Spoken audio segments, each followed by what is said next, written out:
The Miami Dolphins defense was completely exposed, giving up points on every single drive to the Indianapolis Colts. That hasn't happened in a regular season game since 1978, and it left Miami's coaching staff with no choice but to shake things up immediately. Defensive coordinator Anthony Weaver addressed the media earlier today and revealed some of the adjustments that are already on the way. One of the biggest? Expect to see a lot more of Willie Gay Jr. Here's the shocking part. Despite shining throughout training camp, joint practices, and preseason action, Gay didn't play a single snap in the opener. Neither did backup linebacker KJ Britt. Instead, Miami went exclusively with Jordan Brooks and Tyrel Dodson. While Brooks played well, completely keeping Gay off the field is almost impossible to justify. Weaver admitted as much, saying Gay has earned the right to be out there, and the staff has to make it happen moving forward. Backhand index pointing right before listening to the latest news. Subscribe to the channel, like it, and don't forget to press the bell icon. Let's move on to the new news. Backhand index pointing left, so the message is clear. The Dolphins know adjustments must be made, and Willie Gay Jr. is expected to be a major part of that solution. What makes this situation even more surprising is that throughout preseason action, Willie Gay Jr. consistently looked like one of the most dominant defenders on the field. His versatility is what sets him apart. He has the speed to line up wide and rush the passer like an edge rusher, but he's just as effective dropping into coverage across the middle. His range, athleticism, and sideline-to-sideline presence make him a nightmare for opposing offenses. Honestly, when you compare him to Tyrel Dodson, Gay simply offers more. Yes, the Dolphins made a financial commitment to Dodson in the offseason, but Gay brings a spark that can energize the defense in ways money can't measure. His athleticism, his energy, and his natural leadership qualities stand out, and it feels like only a matter of time before he earns a bigger role. The other name to watch is rookie safety Dante Trader Jr. The fifth-round pick out of Maryland missed significant time in camp due to injury, but he still managed to log 22 snaps in the opener. That's a strong sign the Dolphins see him as a key piece moving forward. Defensive coordinator Anthony Weaver praised his work ethic and even called him a coach on the field, highlighting just how quickly Trader has gained the staff's trust. With Minkah Fitzpatrick holding down the top safety spot, the fact that Trader already saw the field so much in Week 1 speaks volumes. Miami clearly believes his role is only going to expand as the season progresses. With Week 1 behind us, the Dolphins' safety rotation is already starting to take shape. Minkah Fitzpatrick was the anchor with the most snaps, while Ifeatu Melifonwu followed with 50. Rookie Dante Trader Jr. logged 22 plays, and Ashton Davis saw limited action with about 10. That means Trader opened the season as Miami's third safety, but the way things are trending, he could step into the number 2 role as soon as this week. Why? Because Melifonwu struggled mightily in his Dolphins debut. His coverage was shaky, he surrendered completions on every target thrown his way, and his overall performance left Miami vulnerable. The low point came on Michael Pittman Jr.'s wheel route touchdown. At first glance, many thought corner Storm Duck was at fault for not getting enough depth, but defensive coordinator Anthony Weaver later clarified that Melifonwu was responsible for the blown assignment. According to Weaver, the coverage call required Melifonwu to recognize both seam routes and position himself to handle either throw. Instead, he drifted too far inside, leaving Duck isolated and Pittman wide open for the score.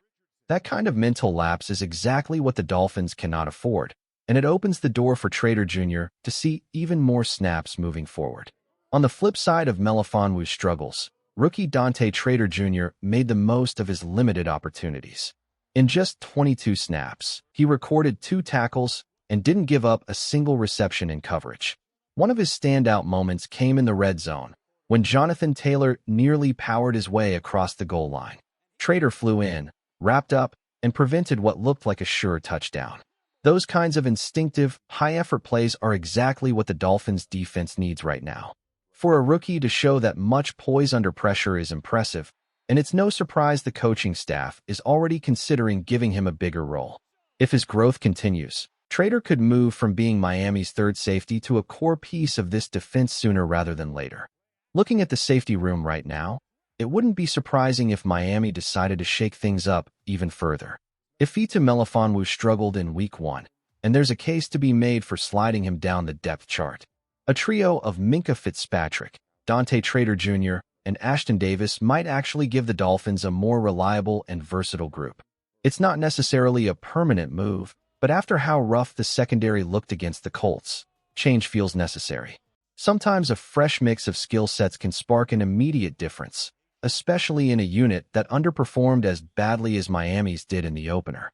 And that brings us to the third major adjustment. Rookie defensive lineman Zeke Biggers is expected to step into the lineup. With Bonito Jones sidelined by an oblique injury, defensive coordinator Anthony Weaver named Biggers as the next man up at nose tackle. That choice raises some eyebrows.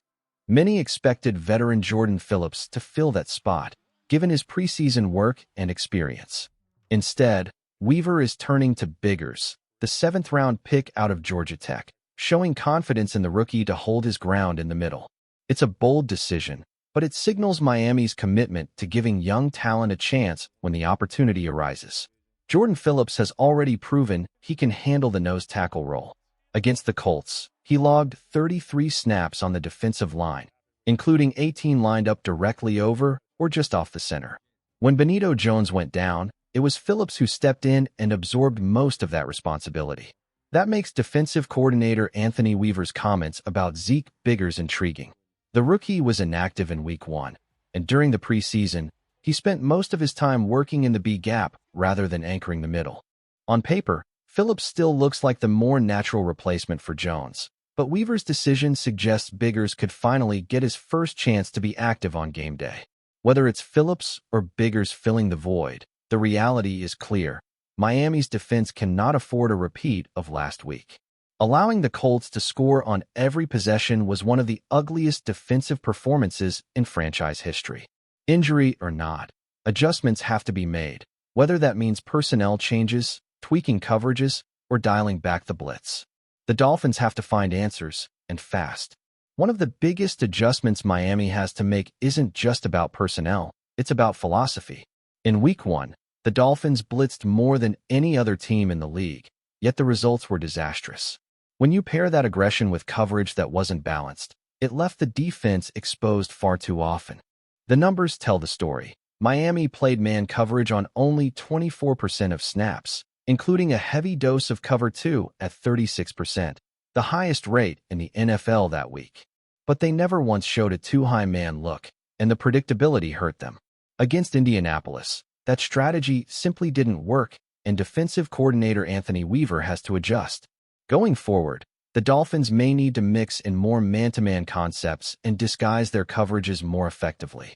With the New England Patriots on deck, a team that thrives on short, precise passing, the defense can't afford to sit back in the same zones all afternoon. The message is clear. Miami needs flexibility, creativity, and discipline if they want to rebound and avoid another repeat of Week 1.